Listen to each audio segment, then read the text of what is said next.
শুভ বিবাহ আজকের পর্বতে যা দেখবেন। পর্বের শুরুতে দেখা যায় মহুয়া তরীকে জড়িয়ে ধরে বলে, আমি তোদের সঙ্গেই থাকবো, তোরা আমাকে ছেড়ে যাবে না, আমি খুব ভালো আছি।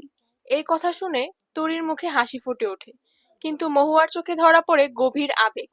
পরবর্তী দৃশ্যে দেখা যায় চায়ের দোকানে কনস্টেবলদের জন্য চায়ের কাপ নিতে নিতে তেজ হঠাৎ সেখানে থেকে সরে যায়। এই সময় সুধা সেখানে এলেও তেজ তাকে দেখতে পায় না। এরপর আমরা তরীকে এক মোড়লের সঙ্গে কথা বলতে দেখি। মোড়ল তরীকে জিজ্ঞেস করে, এত বছর ধরে এই গ্রামে থাকিস, অথচ তোদের এত বড় বাচ্চা হয়ে গেছে, আমরা কিছুই জানতে পারিনি কেন? ঠিক তখনই সেখানে কবিরাজ এসে মোড়লকে থামিয়ে দেয়। সে বলে, ওদের কিছু বলো না, ওরা অনেক পুণ্যের কাজ করছে, এই বাচ্চাটাকে জীবন দিয়েছে। পরের দৃশ্যে আবার সেই চায়ের দোকান দেখা যায়। সুধাকে ঘিরে লোকজন সেলফি তুলতে ব্যস্ত হয়ে পড়ে।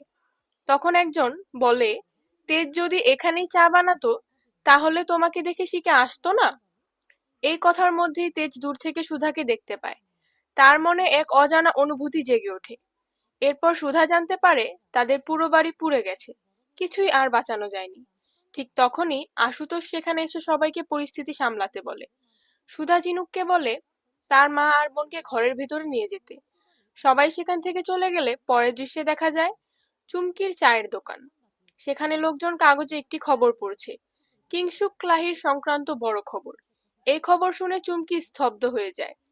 শেষ দৃশ্যে দেখা যায় তরি মোহানদের বাড়িতে এসেছে। সে মোহানদের স্বামীকে নিজের বাড়ির ঠিকানা ও পরিবারের কথা জানায়। এখানেই শেষ হয় আজকের পর্ব।